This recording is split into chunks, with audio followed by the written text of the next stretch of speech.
जय श्री राधे कृष्णा। हमारे YouTube channel में आप सभी का फिर से स्वागत है। दोस्तों, पुत्र प्राप्ति के लिए आज हम हरिवंश पुराण के नवम अध्याय का श्रवण करेंगे, जो 9वें दिन सुना जाता है।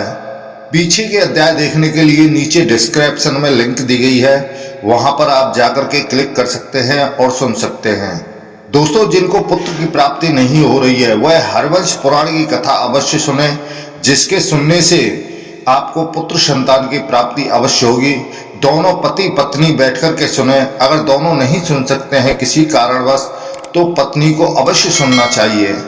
तो दोस्तों, 9वें दिन की हम कथा प्रारंभ करें उससे पहले जो भी नए सदस्य हमारे इस वीडियो को देख रहे हैं, जो हमारे चैनल पर पहली बार आए हैं, कृपया वे चैनल को सब्सक्राइब करें, लाइक करें और शेयर करें। बगल में बेल आइकन बटन दबाना ना भूलें, जिससे हम जो भी वीडियो बनाएं उन सभी का नोटिफिकेशन आपके पास में पहुंचे और हमारी सभी वीडियो का आपको लाभ मिले।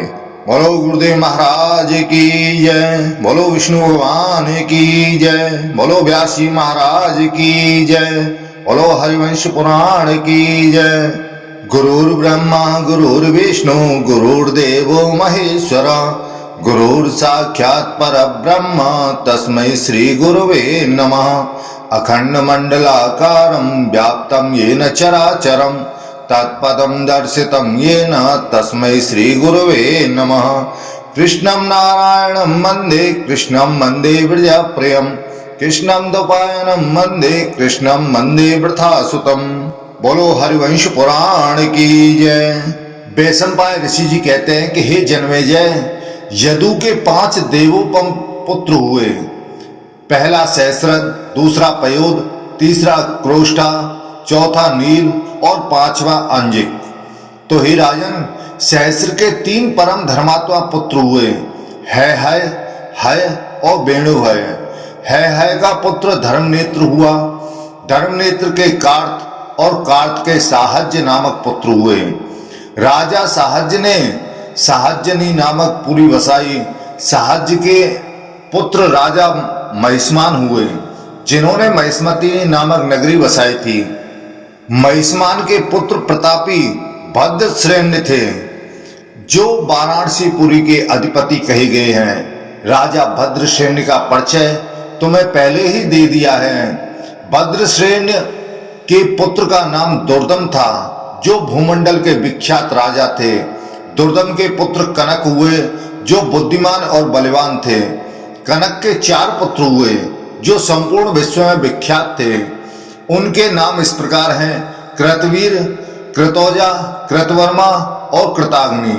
कृताग्नि के कनक के 4थे पुत्र थे। कृतवीर से अर्जुन की उत्पत्ति हुई। अर्जुन सहस्र भुजाओं से युक्त हो 7 द्वीपों का राजा हुआ। उसने अकेले ही सूर्य के समान तेजस्वी रथ द्वारा संपूर्ण पृथ्वी को जीत लिया था। कृतवीर कुमार अर्जुन से 10,000 वर्षों तक अत्यंत दुष्कर तपस्या करके अत्रि पुत्र दत्तात्रेय की आराधना की। दत्तात्रेय जी ने उसे परम तेजस्वी 4 वर प्रदान किए। पहले तो उसने बहुत बड़ा वर यह मांगा था कि युद्ध में मेरी सहस्र भुजाएं हो जाएं। दूसरा वर था कि यदि कभी मैं अधर्म कार्य में प्रवृत्त हूं तो वहां साधु पुरुष आकर मुझे रोक दें। तीसरे वर के रूप में उसने यह प्रार्थना की कि मैं युद्ध के द्वारा पृथ्वी को जीतकर स्वधर्म पालन के द्वारा प्रजा को प्रसन्न रखूं।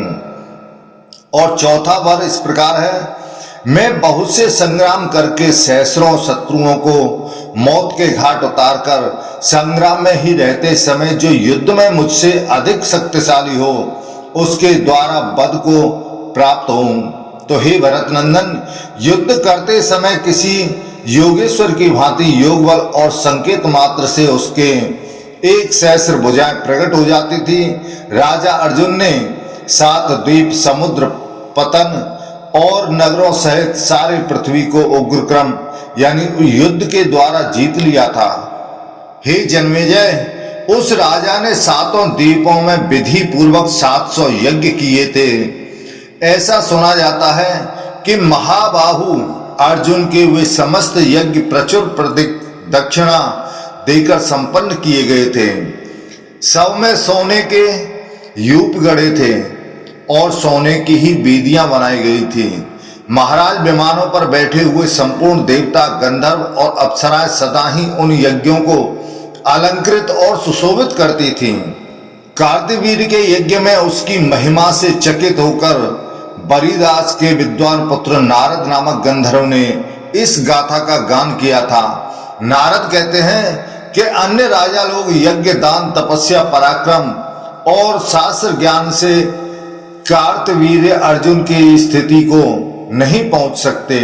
वह योगी था, इसलिए मनुष्यों को सातों द्वीपों में ढाल, तलवार, धनुष, बाण और रथ लिए सदा सब ओर विचरता था। धर्म पूर्वक प्रजा की रक्षा करने वाले महाराज कार्तवीर्य के प्रभाव से किसी का धन नष्ट नहीं होता था, ना तो किसी को शोक होता था और ना किसी को भ्रम ही होता था।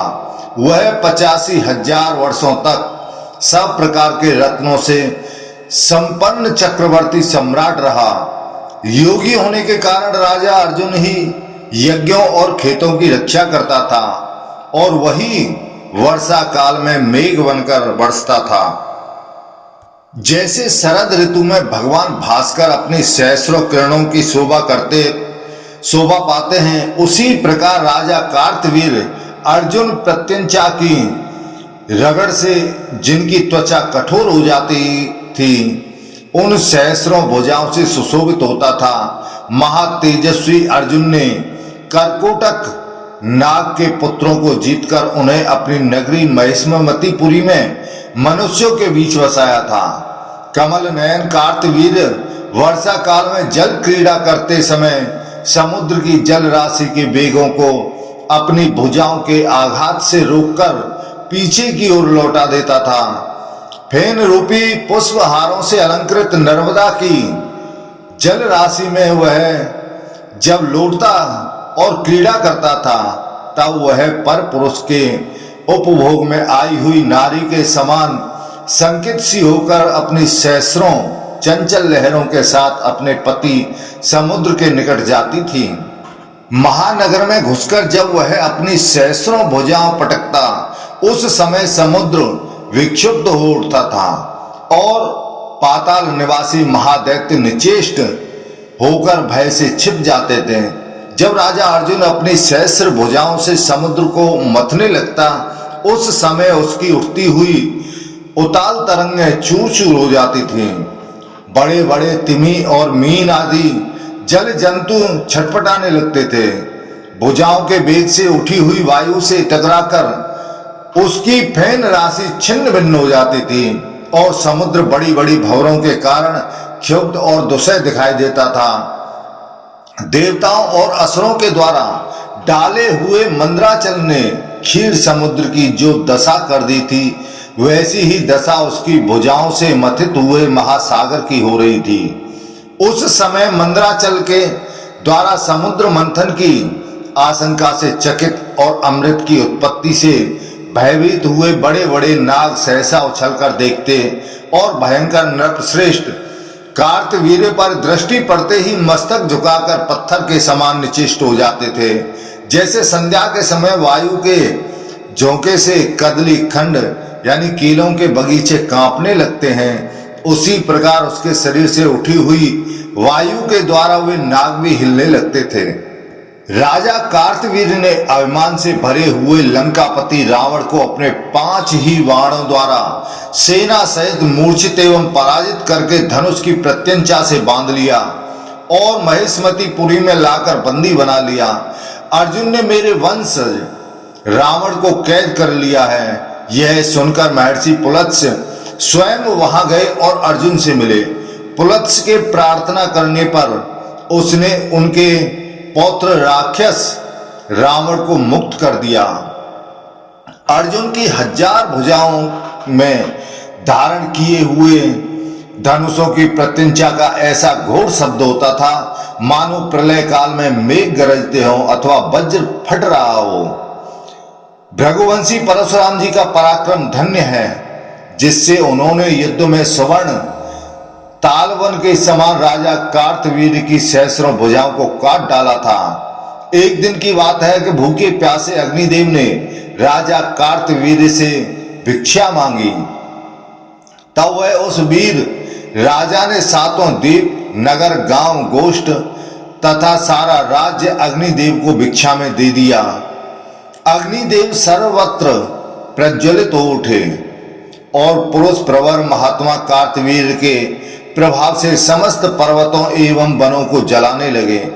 कार्तवीर्य की सहायता से अग्नि ने दूसरे साधारण वनों की भांति वरुण पुत्र के रमणीय आश्रम को भी सूना पाकर डरते डरते जला दिया।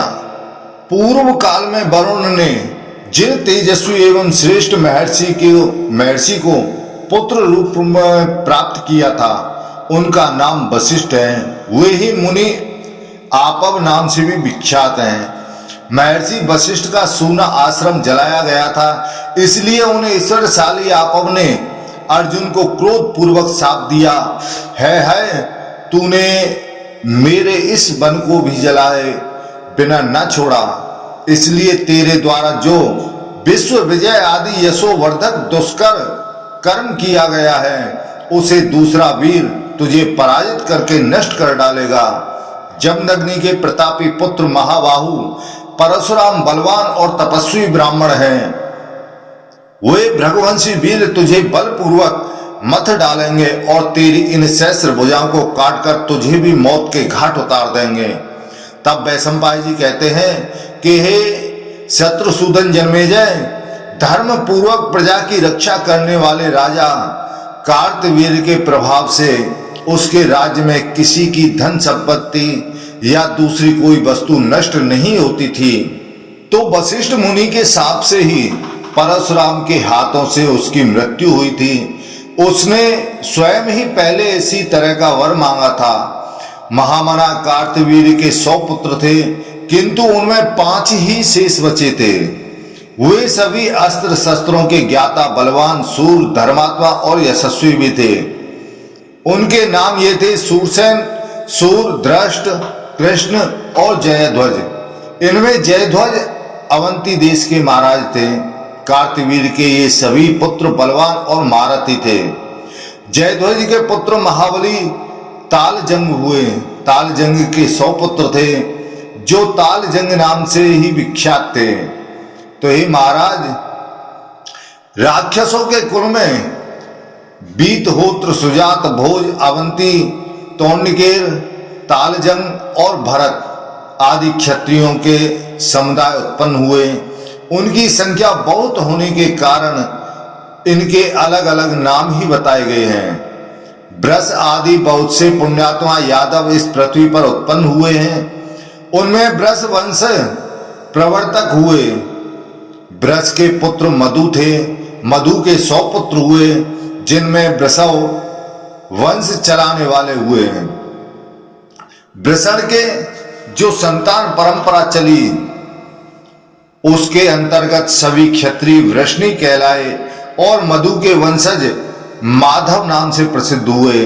इसी प्रकार यदु के नाम पर उस वंश के लोग यादव कहलाते हैं तथा आगे होने वाले हैहय के वंश में हैहय कहे जाते हैं। जो यहाँ प्रतिदिन कार्तवीर्य अर्जुन के जन्म का वृतांत कहता या सुनता है, उनके धन का नाश नहीं होता और उसकी खोई हुई वस्तु भी उसे मिल जाती है।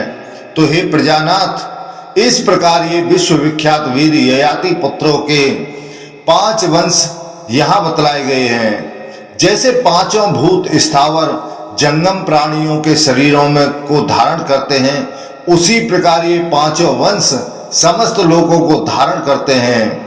इन 5 वंशों की सृष्टि का वर्णन सुनकर राजा धर्म और अर्थ के तत्व का ज्ञान होता है, अपनी 5 इंद्रियों को बस में रखता है तथा अपने पुत्रों पर प्रभुत्व स्थापित कर लेता है। इन 5 वंशों के श्रवण और धारण से मनुष्य इस जगत में आयु, कीर्ति, पुत्र, ऐश्वर्य तथा भूमि, इन 5 लोकोपयोगी दुर्लभ वरों को प्राप्त कर लेता है। अब तुम उत्तम पुरुषार्थ से युक्त क्रोष्टु वंश का वर्णन सुनो। राजा क्रोष्टु यदु के वंशधर, यज्ञ करने वाले तथा पुण्य कर्मात्मा थे। उनके इस वंश का वर्णन सुनकर मनुष्य सब पापों से मुक्त हो जाता है। राजा क्रोष्टु वे ही हैं जिनके कुल में सर्वव्यापी भगवान श्री हरि ने वृष्टि वंशावतंस श्री कृष्ण के रूप में अवतार लिया था। तब वैशंपायन ऋषि जी कहते हैं कि हे जन्मेजय, क्रोष्टा की गांधारी और मांद्री नाम की दो भार्याएं थीं। गांधारी के गर्भ से महाबली अनिमित्र उत्पन्न हुए। मांद्री के पुत्र युधाजित और दूसरे पुत्र देवमीदुण हुए। वृष्टियों के कुल को बढ़ाने वाला उनका वंश 3 शाखाओं में बट गया। मांद्री के पुत्र युधाजित के वृष्णि और अंधक नामक के 2 पुत्र हुए और वृष्णि के पुत्र श्रफल्क और चित्रक हुए। धर्मात्मा श्रफल्क जहां रहते थे वहां व्याधि और अनावृत्ति वृष्टि का भय नहीं होता था। एक समय शक्तिशाली काशी राज के देश में इंद्र ने 3 वर्ष तक पानी नहीं बरसाया। तब उन्होंने परम पूज्य श्रफल्क को बुलाकर अपने यहाँ ठहराया और श्रफल्क के पधारते ही इंद्र ने जल बरसाना आरंभ कर दिया। श्रफल्क का काशी राज की गंदनी नाम वाली पुत्री से विवाह हो गया। वह ब्राह्मणों को नित्य प्रति गौ का दान देती रहती थी, इसलिए उसका नाम गांधनी पड़ा था। वह अपनी माता के उदर में बहुत वर्षों तक रही और उत्पन्न नहीं होती थी। तब गर्भ में स्थित कन्या से उसके पिता ने कहा कि हे भद्रे, तेरा कल्याण हो, तू शीघ्र ही उत्पन्न हो। तू इतने वर्षों से किस लिए गर्भ में पड़ी हुई है? तब उस गर्भ में स्थित कन्या ने कहा, यदि आप प्रतिदिन मुझसे गौ का दान कराने का संकल्प करें तो मैं आज ही उत्पन्न हो जाऊंगी। तब पिता ने उससे तथास्तु कहा कि तुम्हारा कहना सत्य हो, ऐसी कामना तुम्हारी पूर्ण हो। मैं ऐसी कामना आपकी पूर्ण करूंगा। इन श्रफल्क और गांधिनी के यहाँ दान देने वाले, यज्ञ करने वाले, धैर्यवान, शास्त्रों के ज्ञाता, अतिथियों से प्रेम करने वाले तथा प्रचुर दक्षिणा देने वाले अक्रूर उत्पन्न हुए तथा उपासन, मदगु, मृदुर, अरिमेजय, अविक्षित, उपेक्ष, शत्रुघ्न, अरिमर्दन, धर्मधृक, यतिधर्मा, ग्रंद्र, भोज, गंधक, अंधक, आवाह और प्रतिभा नामक अक्रूर जी के भाई तथा वरांगना नाम की सुंदरी कन्या भी उत्पन्न हुई। इन अक्रूर जी से सुंदराग्नि उग्रसेना के द्वारा देवताओं के समान कांति वाले प्रसेन तथा उपदेव नाम के 2 पुत्र उत्पन्न हुए। अक्रूर जी के भाई चित्रक के श्रविष्ठा और श्रवणा नाम की 2 धर्म पत्नियां थीं, जिनके प्रथु, विप्रथु, अश्वग्रीव, अश्वबाहु, सुपार्श्वक, गवेषण, अरिष्टनेमी, अश्व, सुधर्मा, धर्मधृत, सुबाहु और बाहुबाहु नामक पुत्र उत्पन्न हुए। क्रोष्टा के तृतीय पुत्र देवमीणुष के अश्वमकी नाम की पत्नी से सूर नामक उत्पन्न हुआ। सूर के भोजराज कुमारी से 10 पुत्र उत्पन्न हुए। पहले महाबाहु वसुदेव जी उपनाम आनक दुंदुभी उत्पन्न हुए। इनके उत्पन्न होने पर स्वर्ग में आकाश में दुंदुभियां बजी थीं तथा स्वर्ग में आकाश में बड़ा भारी शब्द हुआ था। इसी से वसुदेव जी का नाम आनक दुंदुभी पड़ा। साथ ही इनके उत्पन्न होने पर सूर के घर में पुष्पों की भारी वर्षा हुई थी। पुरुषों के अग्रगण्य वसुदेव जी की कांति चंद्रमा के समान थी। इनके समान रूपवान संपूर्ण मनुष्य लोक में और कोई नहीं था। वसुदेव जी के बाद सूर के यहाँ देवभाग, देवश्रवा, अनादृष्टि, कनवक, वत्सावान, ग्रंजिक, श्याम, समीक और गंडूस नामक पुत्र तथा प्रथुकीर्ति, प्रथा, श्रुतदेवा, सूत्रशवा और राजादि देवी नाम की 5 कन्या उत्पन्न हुई, जो रमणियों में रत्न के समान थीं। ये 5 कन्या वीर पुत्रों की माता थीं। राजा कुंती ने प्रथा को अपनी पुत्री बनाने के लिए मांग लिया। इस पर सूरसेन ने प्रथा को पूज्य तथा वृद्ध राजा कुंती भोज को दे दिया। इस कारण प्रथा कुंती भोज की पुत्री और कुंती नाम से विख्यात हुई। अंत के श्रुत देवा जग्रहु नामक पुत्र उत्पन्न हुआ तथा चेदवंशी दमघोष के श्रुतसवा से महाबली शिशुपाल उत्पन्न हुआ। यह सबसे पहले जन्म में दैत्यराज हिरण्यकश्यपु था। वृद्ध शर्मा के प्रथु कीर्ति के करुष देश का स्वामी महाबली वीर दंतवक्र उत्पन्न हुआ। कुंती भोज ने जिन प्रथा को अपनी पुत्री बना लिया था उनका विवाह पांडु के साथ हुआ। उन प्रथा के धर्म के जानने वाले राजा युधिष्ठिर धर्म से उत्पन्न हुए और वायु से भीमसेन तथा इंद्र से संसार के अनुपम वीर इंद्र के समान पराक्रमी धनंजय अर्जुन उत्पन्न हुए। क्रोष्टा के सबसे छोटे पुत्र सकल वृष्टिवंशियों को प्रसन्न करने वाले अनिमित्र से सिनी उत्पन्न हुए। उनसे सैने उपनाम सत्यक हुए और उनसे युयुधान उपनाम वाले सात्विक हुए। युयुधान के पुत्र असंग हुए और असंग के पुत्र भूमि हुए। भूमि के पुत्र युगधर हुए। यहां पर क्रोष्टा का वंश समाप्त होता है। वसुदेव जी के भ्राता देवभाग के उद्धव नामक महाभाग्यवान पुत्र उत्पन्न हुए। ये उद्धव देवताओं के समान कीर्ति वाले और परम पंडित के रूप में प्रसिद्ध हुए।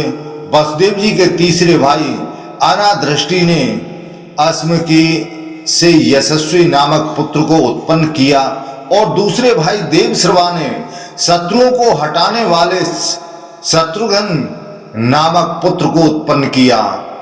किसी के कारण बस बालकपन में ही त्याग दिए जाने के कारण इस देवश्रवा के पुत्र को निषादों ने पालकर बड़ा किया था। इसलिए यह निषाद वंशी एकलव्य के नाम से प्रसिद्ध हुआ। सूर्य नंदन प्रतापी वसुदेव जी ने अपने छोटे भाई पुत्रहीन बत्सावान को अपना औरस पुत्र कौशिक जल से संकल्प करके दे दिया। इसी प्रकार श्री कृष्ण ने वसुदेव जी के दूसरे छोटे भाई अपुत्र गंडूस को चारों देश सुचारु पांचाल कृतलक्षण नाम के अपने 4 पुत्र दे दिए। रुक्मिणी के छोटे भाई महाभोज चारों देश ने युद्ध किए बिना रणभूमि से कभी नहीं लौटते थे। उनके पीछे हजारों कोए और इस इच्छा से जाते थे कि इनके द्वारा मारे गए शत्रुओं का चारों स्वादिष्ट मांस हम खाएंगे। इस प्रकार कौए को चारों स्वादिष्ट भोजन देने वाले होने से ये चारों देश कहलाए। वसुदेव के भाई कनवक के तंद्रिज और तंद्रीपाल नामक 2 पुत्र हुए तथा ग्रंजिम के वीर और अश्वहन नामक 2 वीर उत्पन्न हुए। वसुदेव जी के छोटे भाई श्याम अपने छोटे भाई समी को अपने पुत्र के समान मानते थे। इस कारण श्याम के पुत्र समीक हुए। इन समीक ने राज्य किया था। उन्होंने भोज होने के कारण अर्थात भोजवंशी एक वंश के और एक देश के ही राजा हैं। यह निंदा मानकर उन्होंने राजसूय साम्राज्य पाया था। समीक के शत्रुनाशक अजात शत्रु नामक पुत्र हुआ। अब मैं वसुदेव जी के वीर पुत्रों का वर्णन करता हूं, आप उसे सुनिए। जो मनुष्य वृष्टि के बहुत सी शाखाओं वाले महापराक्रमी पुरुषों से सुशोभित इस 3 प्रकार के बड़े विशाल वंश के वृतांत को मन में धारण करता है वह संसार के अनर्थों से मुक्त रहता है। तब वैशंपायन ऋषि जी कहते हैं कि हे जन्मेजय, वसुदेव जी की 14 सुंदराग्नि पत्नियां थीं। उनमें रोहिणी और रोहिणी से छोटी इंद्रा, वैशाखी, भद्रा और 5वीं सुनामनी, ये 5 पौर वंश की थीं। तथा सहदेव, शांति देवा, श्रीदेवा, देवरक्षिता, ब्रक देवी, उपदेवी और 7वीं देवकी, ये 7 देवकी देवक की पुत्रियां थीं तथा सुतनु और बड़वा, ये 2 उनकी परिचर्या करने वाली स्त्रियां थीं। पौरव वंश की कुमारी रोहिणी महाराज शंतनु के बड़े भाई बानिक की पुत्री थी। वे वसुदेव जी की प्रियतमा बड़ी पत्नी थी। रोहिणी के ज्येष्ठ पुत्र बलराम और उनसे छोटे सारण, सठ, दुर्दम, दमन, स्वब्र, पिंडारक और उसीनर ये उत्पन्न हुए तथा चित्रा नाम की पुत्री उत्पन्न हुई। यह चित्रा एक अप्सरा थी जो रोहिणी के गर्भ से उत्पन्न होते ही मर गई थी। इसने मरते समय अपने को धिक्कारा था कि मैं यादव कुल में जन्म धारण करके भी यदुवंश में उत्पन्न होने वाले भगवान की लीलाओं को न देख सकी। इस वासना के कारण यह चित्रा ही दूसरी बार सुभद्रा बनकर उत्पन्न हुई। इस प्रकार रोहिणी के 10 संतानें उत्पन्न हुई थीं। वसुदेव जी से देवकी द्वारा महायशस्वी श्री कृष्ण उत्पन्न हुए और बलराम जी से रेवती के द्वारा उनके प्रिय पुत्र निषट उत्पन्न हुए। अर्जुन से सुभद्रा द्वारा रथी अभिमन्यु उत्पन्न हुए और अक्रूर से काशीराज कुमारी द्वारा सत्यकेतु उत्पन्न हुए। वसुदेव जी की 7 महाभाग्यवती पत्नियों से जो सूरवीर उत्पन्न हुए हैं उनके नाम मैं तुमसे कहता हूं। भोज और विजय ये 2 शांति देवा के पुत्र थे तथा ब्रगदेव और गद ये 2 नाम सुनामनी के पुत्र थे। देवरक्षिता के पुत्र उपासंगवर हुए और ब्रगदेवी के पुत्र महात्मा अगावय हुए। ब्रगदेवी त्रिगर्त राज की कन्या थी। त्रिगर्त राज का भर्ता यानी पुरोहित गर्ग गोत्री शैसी रायण था। उसने सालों ने जो यादवों का पुरोहित था यह जानना चाहा कि इसमें पुंस्त है अथवा नहीं, परंतु व्रतधारी होने से उसका वीर स्खलन नहीं हुआ। इस पर उसने साले ने हास्यवंश उसको मिथ्या ही नपुंसक घोषित कर दिया था। 12 वर्ष का नियम पूर्ण होने पर मिथ्या ही नपुंसकता का दोष लगाए जाने के कारण गर्ग गोत्री शैसी रायण क्रोध में भर गए। इससे उनके शरीर का वर्ण लोहे के समान काला दिखने लगा। उन्होंने एक गोप कन्या के साथ सहवास किया। वह स्त्री गोप स्त्री का वेश धारण करने वाली गोपाली नाम की अप्सरा थी। उसने गार्ग शैसी रायण के अच्युत और दुर्धर वीर को धारण कर लिया। उस मनुष्य का वेश धारण करने वाली गार्ग की भार्या से शिवजी की आज्ञा से काल यवन नामक पुत्र हुआ। वह बड़ा ही महाबली था। बैलों के समान आधे शरीर वाले घोड़े युद्ध में उसके वाहन बनते थे। एक यवन राजा संतानहीन था। उसके अंतपुर में वह बालक पलने लगा। इस प्रकार वह काल यवन के नाम से प्रसिद्ध हुआ। वह राजा युद्ध करने की इच्छा से प्रेरित हो ब्राह्मणों से अपने समान योद्धाओं को पूछने लगा।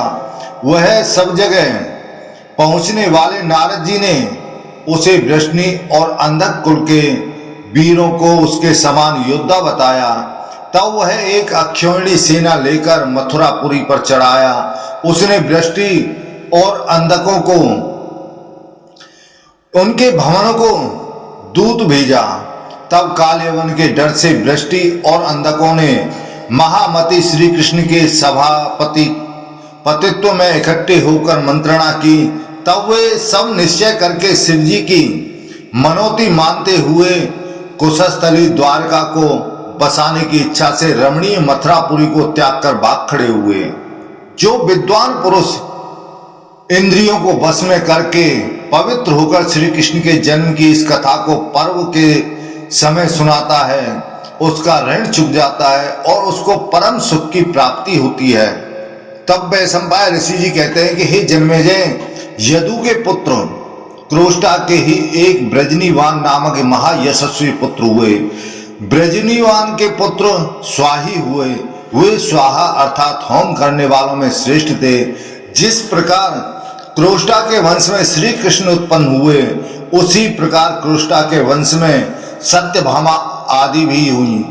क्षत्रियों में एक कुल के होने पर भी 7 पीढ़ियां बीत जाने के बाद पुरोहित के गोत्र से यजमान क्षत्रिय का भी गोत्र बदल जाता है और इस प्रकार गोत्र भेद से उनमें विवाह हो जाता है। इस अध्याय में क्रोष्टा के वंश की उस शाखा का वर्णन किया जाएगा जिसमें महालक्ष्मी जी की अवतार रूपा ईश्वरीय शक्ति श्री रुक्मिणी जी उत्पन्न हुई थी।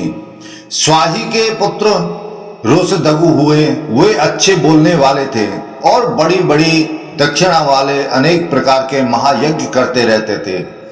उनकी यह इच्छा थी कि मेरे यहाँ पुत्र पौत्रों वाला श्रेष्ठ पुत्र उत्पन्न हो। इस प्रकार पुत्रेष्टि आदि यज्ञ कर्म करते करते उनके यहाँ चित्ररथ नामक पुत्र उत्पन्न हुआ।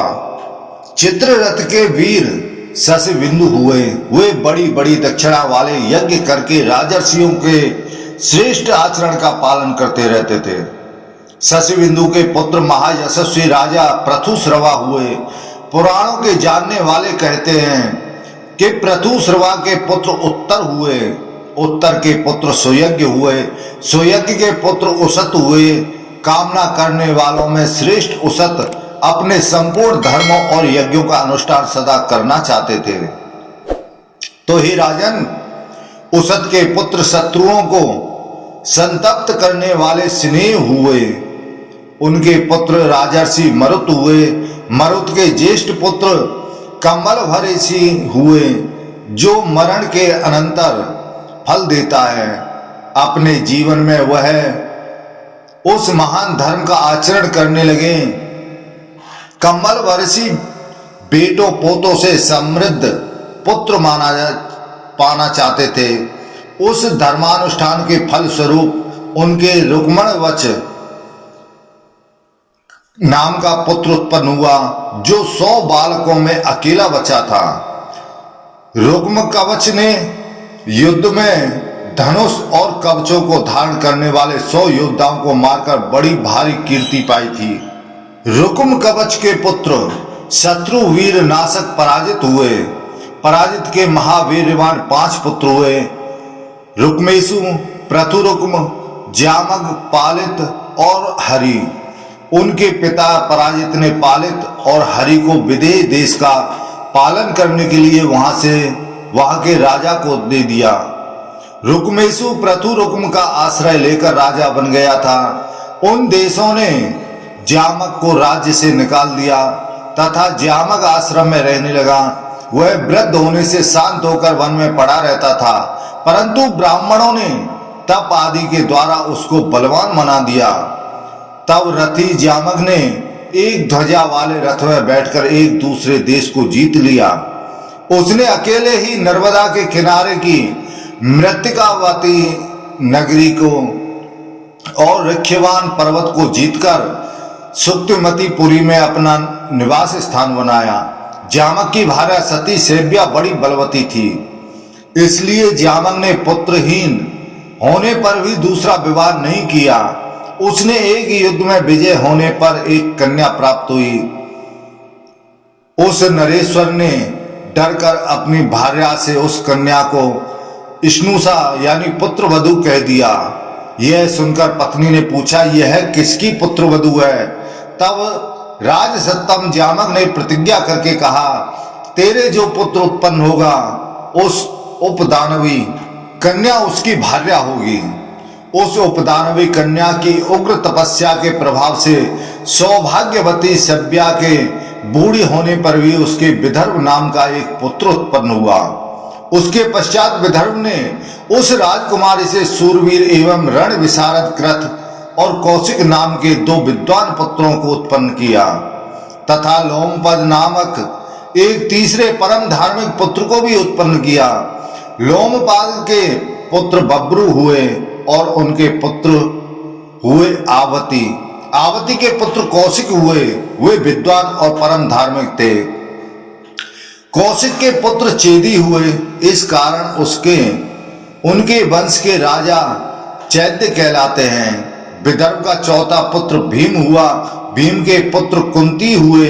कुंती के रण में ठीठ और प्रतापवान धृष्ट नामक पुत्र हुए। धृष्ट के सूरवीर एवं परम धार्मिक आवंत दसार और बलवान विषहर नामक 3 पुत्र उत्पन्न हुए। दसार के पुत्र व्योम हुए और व्योम के पुत्र जीमत हुए। जीमत के पुत्र बृहति और उनके पुत्र भीमरथ हुए।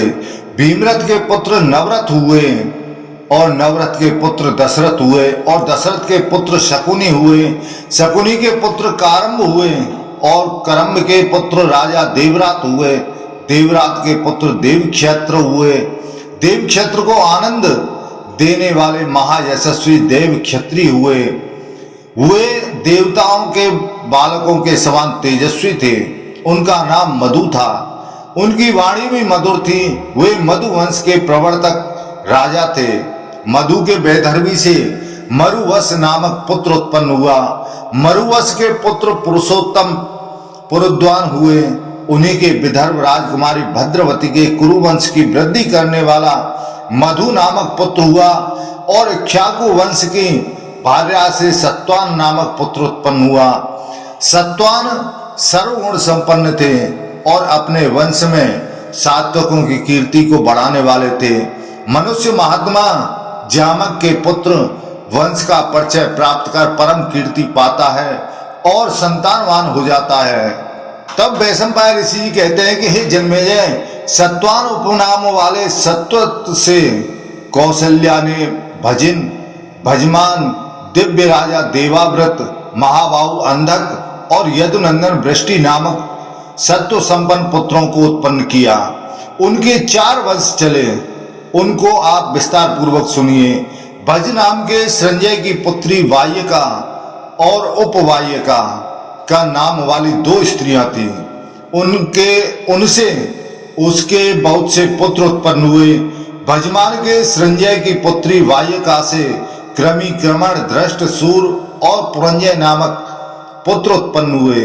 उन्हीं भजमान के संजय की दूसरी पुत्री उपवायिका से अयुताजित, सहस्राजित, सताजित और दासक नाम के पुत्र उत्पन्न हुए। यज्ञ करने वाले राजा देवाव्रत ने मेरे सर्वगुण संपन्न पुत्र हों, इस निश्चय के साथ बड़ा भारी तप किया था। वे राजा अपने चित्त में ऐसा निश्चय करके पर्णासा नदी के जल में खड़े होकर तप करते थे। अपने जल में सदा खड़े रहने वाले राजा का नदी से प्रिय करना चाहा। उसको ऐसी कोई स्त्री नहीं दिखी जिसके द्वारा ऐसा पुत्र उत्पन्न हो सके। तब चिंता से व्याप्त होकर नदियों में श्रेष्ठ पर्णासा ने उस राजा का कल्याण करने के लिए एकांत में यह विचार किया कि मैं ही इनकी सहचारिणी बन जाऊं।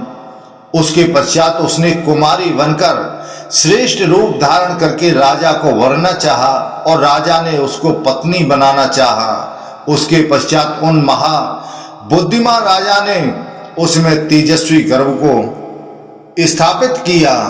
तब उस नदियों में श्रेष्ठ पर्णासा ने राजा देवाव्रत के वीर में से 10वें महीने में सर्वगुण संपन्न बब्रू नामक पुत्र उत्पन्न किया। इस वंश के प्राचीन इतिहास को जानने वाले लोग महात्मा देवाव्रत के गुणों का इस प्रकार कीर्तन करते थे। महात्मा देवाव्रत को हम जैसे दूर देशों में देखते थे वैसे ही उनको समीप में आकर के देखते थे। जो पास में आ जाते तब उसको देखते थे। अर्थात उनके योग बल से अनेक रूप धारण कर सभी जगह एक रूप में विराजमान दिखते थे। बब्रू मनुष्यों में श्रेष्ठ हैं और देवाव्रत देवता के समान हैं। 7066 पुरुषों सहित बब्रू और देवाव्रत अमृत तत्व को प्राप्त हो गए, अर्थात संग्राम भूमि में अपने प्राणों को त्याग कर ब्रह्मलोक को चले गए। जहां बब्रू दानियों में श्रेष्ठ, यज्ञ करने वाले विद्वान और ब्राह्मण भक्त थे, उनमें उनके आयुध बड़े दृढ़ थे। वे कीर्तिमान, महातेजस्वी तथा सात्वत वंशियों में परम श्रेष्ठ थे। उनका बब्रू का वंश बहुत बड़ा है। मार्तिकावत भोज उनकी ही संतानों में है। अंधक के काशीराज द्रोणाश्च की पुत्री के द्वारा कुकुर, भजमान, समी, कमलवर्षी नामक 4 पुत्र उत्पन्न हुए। कुकुर के पुत्र दृष्टु और दृष्टु के पुत्र कपोत रोमा हुए, और उनके पुत्र तैत्री हुए। तैत्री के पुत्र पुनर्वसु हुए। पुनर्वसु के पुत्र अभिजित हुए। उन अभिजित के एक पुत्र और एक पुत्री। पुनर्वसु के पुत्र अभिजित हुए। उन अभिजित के एक पुत्र और एक कन्या पुत्री। ये जो जुड़वा संतानें हुई, ऐसी बात सुनी जाती है कि ख्याति प्राप्त लोगों में श्रेष्ठ हुए दोनों आहुक और आहुकी के नाम से प्रसिद्ध हुए। इन आहुक के संबंध में मनुष्य इस गाथा को गाया करते हैं। वह तरुण घोड़े के समान उत्साही राजा जब अपने विशुद्ध परिवार के साथ चलते थे, तब उनके काठ के बने राज सिंहासन को 80 मनुष्य उठाया करते थे। उन भोज के साथ उन्हें घेर कर चलने वाले लोगों में ऐसा कोई नहीं था जो पुत्रहीन हो अथवा सैकड़ों की दक्षिणा देने वाला ना हो, अथवा सैकड़ों सहस्रों वर्षों की आयु वाला ना हो, या अशुद्ध कर्म करने वाला हो तथा यज्ञ करने वाला ना हो। पूर्व दिशा में राजा भोज आहुक का अभिनंदन करने के लिए चांदी और सोने की सांकलों से बांधे जाने वाले 10,000 हाथी आते थे, तथा उपासंग यानी जुआ, अनुकर्ष, रथ के नीचे लगा काष्ठ तथा वरुथ, रथ त्रात कवच वाले एवं मेघों की भांति घोष करने वाले ध्वजाधारी 10,000 रथ उनका स्वागत करने के लिए आते थे। उतने ही 1000 रथ और हाथी उत्तर तथा अन्य दिशाओं में भी राजा आहुक का अभिनंदन करने के लिए आते थे। भोजवंशी यादव सब सामंतों को बस में करके आहुक की उपासना करते थे। राजा आहुक ने उन सब के रथ सोने की घंटियों घुंघरुओं वाले बनवा दिए थे। अंधक वंशियों ने आहुक की बहन आहुकी को अवंती के राजवंश में ब्याह दी। आहुक के काशीराज की पुत्री से देव कुमारों के समान सुंदर देवक और उग्रसेन नाम के 2 पुत्र उत्पन्न हुए। देवक के देव कुमारों जैसे देवनाम, उपदेव, सुदेव और देवरक्षित नाम के 4 पुत्र उत्पन्न हुए। उन्हीं के देव की शांति देवा, सुदेवा, देवरक्षिता, मृग देवी, उपदेवी और 7वीं सुनासी, इस प्रकार 7 पुत्रियां थीं। देवक ने उन सब का विवाह वसुदेव जी के साथ कर दिया था। उग्रसेन के 9 पुत्र थे, उनमें कंस सबसे बड़ा था। शेष के नाम इस प्रकार हैं: न्यगोत्र, सुनामा, कंक, शंकु, सुभूमि, राष्ट्रपाल, सुतनु, अनादृष्ट और पुष्टिमान। इनकी कंसा, कंसवती, सुतनु, राष्ट्रपाली और कंका नाम की 5 सुंदराग्नि बहनें थीं। इस प्रकार कुकुर वंश में उत्पन्न हुए उग्रसेन और उनकी संतान का वर्णन किया गया है। जो मनुष्य इन अमित तेजस्वी कुमारों के वंश का वर्णन सुनता है, वह संतान पाता है तथा उसके वंश की वृद्धि होती है। तब वैशंपायन ऋषि जी कहते हैं कि हे राजन, अंधक पुत्र भजमान के रथियों में मुख्य विदुरथ नामक पुत्र हुआ। विदुरथ के पुत्र सूरवीर राजादिदेव हुए। राजादिदेव के बलवान दत्त और अति दत्त, सोणास्व, श्वेतवाहन, शमी, दंड शर्मा, दंड शत्रु और शत्रुजित नामक परम बलवान पुत्र उत्पन्न हुए।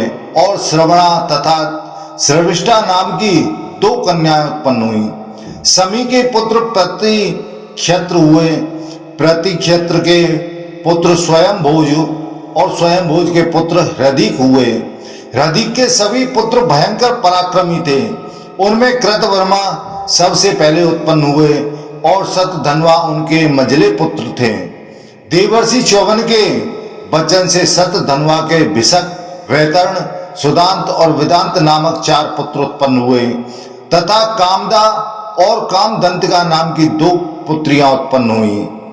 अंधक पुत्र कमल वर्षि के पुत्र विद्वान देववान हुए और वीर असमौजा एवं नासमौजा नामक 2 पुत्र और हुए।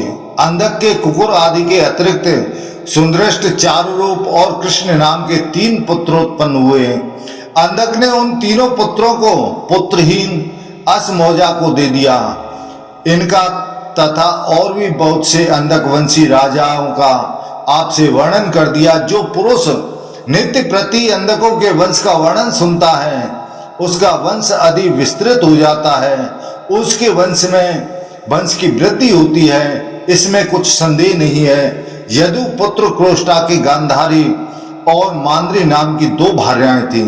गांधारी के पुत्र महाबली अनिमित्र हुए तथा मांद्री के पुत्र युधाजित और देव मीडवान हुए। अपराजित अनिमित्र शत्रुओं को जीतने वाले थे। अनिमित्र के पुत्र निग्न हुए। निग्न के प्रसेन और सत्राजित नाम के दो पुत्र उत्पन्न हुए। वे दोनों शत्रुओं की सेनाओं को जीतने वाले थे। द्वारकापुरी में बसते समय प्रसेन को श्यमंत नाम की दिव्य मणि समुद्र के तट पर परंपरा से प्राप्त हुई। प्रसेन के भाई सत्राजित के सूर्य नारायण प्राण के समान प्रिय मित्र थे। रथियों में श्रेष्ठ सत्राजित एक समय रात्रि बीतने पर स्नान और सूर्योपस्थान करने के लिए समुद्र तट पर गए थे। वे सूर्योपस्थान कर ही रहे थे कि इतने में सूर्य नारायण उनके सामने आकर खड़े हो गए। उस समय सर्वशक्ति संपन्न भगवान सूर्यदेव अपने तेजस्वी मंडल के मध्य में विराजमान थे।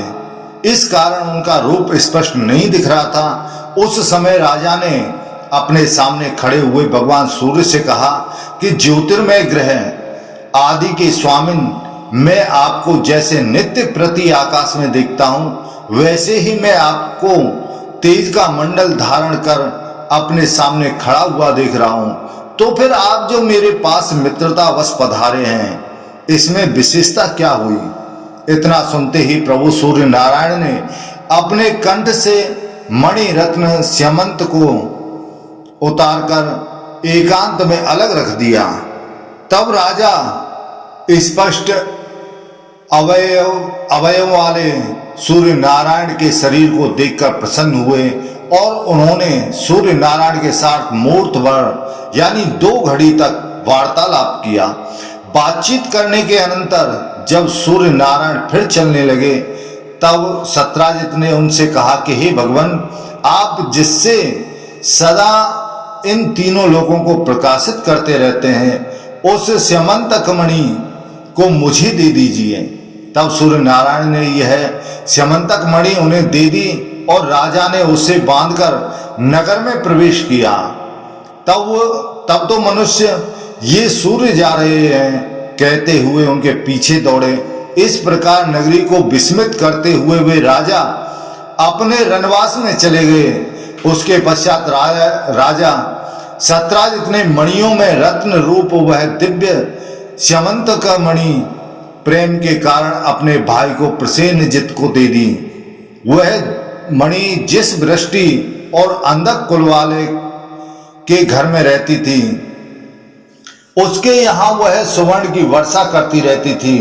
उस देश में मेघ समय पर वर्षा करते थे और वहां व्याधि का भय नहीं होता था।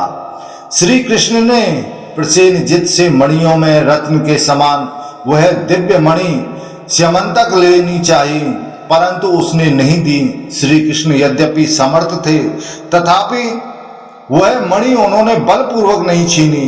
प्रसेन एक समय उस मणि से विभूषित होकर शिकार खेलने गए और मणि के ही कारण वन में विचरण करने वाले सिंह के द्वारा मारे गए महाबली ऋक्षराज जाम्बवान ने उस दौड़ते हुए सिंह को मार डाला और उस मणि रत्न को लेकर वे अपने बिल यानी गुफा में घुस गए। उस समय प्रसेन के मारे जाने से सभी वृष्णि और अंधकों ने यह समझा कि श्री कृष्ण ने सत्राजित से मणि मांगी थी, अतएव उन्होंने ही उसको मार डाला होगा। यद्यपि उन्होंने यह कार्य नहीं किया था, फिर भी उन धर्मात्मा पर ऐसी शंका की जा रही थी। मैं मणि को लाऊंगा, यह प्रतिज्ञा करके वे वन को चले गए। उन्होंने विश्वासी मनुष्यों से जहां प्रसेन ने शिकार खेला था वहां उनके पैरों के चिन्हों का पता लगाया उन चिन्हों के सहारे खोज लगाते लगाते जब महात्मा श्री कृष्ण थक गए, तब उन्होंने ऋक्षवान और विंध्य नामक श्रेष्ठ पर्वतों को देखा। श्री कृष्ण ने वहां प्रसेन को और उसके घोड़ों को मरा हुआ पाया, परंतु जिसकी उनको इच्छा थी वह मणि उन्हें वहां पर नहीं मिली। उसके पश्चात प्रसेन की लाश को थोड़ी देर देखा और दूर पर ही रीछ के द्वारा मारा हुआ सिंह उन्हें पड़ा हुआ मिला। मारने वाले के पैरों से यह पता चलता है कि वह रीछ था। उसके पश्चात माधव ने रीछ के पद चिन्हों से रीछ की गुफा को ढूंढना आरंभ कर दिया। तो हे राजन, उस समय श्री कृष्ण ने रीछ के बिल के पास जाकर पहुंचने पर एक स्त्री की वाणी सुनी। उन्हें ऐसा लगा कि धाय जाम्बवान के बालक पुत्रों को लेकर मणि से खिलाती हुई उससे कह रही थी, तू रो मत। धाय कह रही है कि मेरे मुन्ना, सिंह ने प्रसेन को मार डाला और सिंह को जाम्बवान ने मार डाला। अब तू रो मत, यह स्मंतक मणि अब तेरी ही है। जब धाय की बात उन्होंने स्पष्ट सुन ली, तब भगवान ने बलराम को और यादवों को तो गुफा के द्वार पर खड़ा कर दिया और स्वयं मौन होकर सीधे उस गुफा में घुस गए। इस प्रकार सार्ग धनुषधारी भगवान ने गुफा में आगे बढ़कर जाम्बवान को देखा। वसुदेव नंदन गोविंद जाम्बवान के साथ अपनी भुजाओं से ही 21 दिन तक बिल में यानी गुफा में युद्ध करते रहे। श्री कृष्ण के गुफा में प्रवेश करने के बाद बहुत दिनों तक न लौटने पर बलदेव आदि ने द्वारका में जाकर कहा कि श्री कृष्ण मारे गए। उधर श्री कृष्ण ने महाबली जाम्बवान को जीतकर ऋक्षराज की प्यारी पुत्री जाम्बवंती से विवाह किया और अपनी निर्दोषता सिद्ध करने के लिए स्यमंतक मणि को उससे ले लिया। उसके पश्चात श्री कृष्ण जाम्बवान से अनुनय विनय करके गुफा से निकल आए और परम शोभा पाते हुए द्वारका को चल दिए। भगवान अच्युत ने इस प्रकार मणि को लाकर सब सात्वतों की सभा में अपनी विशुद्धता को प्रमाणित कर वह मणि सत्राजित को दे दी थी। शत्रुनाशक श्री कृष्ण ने इस प्रकार मिथ्या दोष लगने के कारण स्यमंतक मणि को जीत कर लाने के बाद अपने आप को निर्दोष सिद्ध कर दिया। सत्राजित के 10 भार्याएं थीं, उनके 100 पुत्र हुए। उनमें 3 प्रसिद्ध थे, जिनमें सबसे बड़ा भंगकार था, दूसरा वीर बातपति था और तीसरे का नाम उपस्वावान था। तो हे राजन, इसी प्रकार स्त्रियों में रत्न स्वरूपा सत्यभामा, दृढ़ व्रत धारणी व्रतनी और प्रस्वापनी, ये उनकी 3 पुत्रियां थीं जो दिशा विदिशाओं में प्रसिद्ध थीं। इनमें से उसने सत्यभामा का विवाह श्री कृष्ण के साथ कर दिया। भंगकार के पुत्र समाक्ष और नारे हुए। ये दोनों अपने रूप और गुणों के कारण मनुष्यों में उत्तम माने जाते हैं। अब क्रोष्टा की छोटी रानी माद्री के पुत्र युधाजित के वंश का वर्णन किया जाता है। माद्री कुमार युधाजित के पुत्र प्रश्नी हुए तथा प्रश्नी के पुत्र शफल्क और चित्रक हुए। शफल्क का विवाह काशीराज की पुत्री गांधनी से हुआ था। इन गांधनी के पिता अपनी पुत्री से प्रतिदिन गोदान कराया करते थे। उन गांधनी से महाभाग्यवान अक्रूर जी उत्पन्न हुए। ये महाबाहु अक्रूर शास्त्र के रूप में प्रसिद्ध थे। उन्होंने यज्ञ करके बड़ी बड़ी दक्षिणाएं दी थी। गांधनी के अक्रूर जी के अतिरिक्त उपासन मृदगु, मृदुर, अरिमेजय, अविक्षित, उपेक्ष, शत्रुघ्न, अरिमर्दन, धर्मद्रक, यतिधर्मा, ग्रंद्र, भोज, अंधक, आवाह और प्रतिवाह नामक पुत्र तथा वरांगना नाम की सुंदरी कन्या भी उत्पन्न हुई थी। वे सांब देश की रानी प्रसिद्ध है। इनकी रूप यौवन से संपन्न एवं सब प्राणियों को मन को मोहित करने वाली कन्या का नाम वसुंधरा था। अक्रूर से उग्रसेनी के द्वारा देवताओं के समान कांति वाले प्रसेन और उपदेव नाम के 2 पुत्र उत्पन्न थे। अक्रूर के चाचा चित्रक के श्रवणा और श्रविष्ठा नाम की 2 धर्मपत्नियां थीं।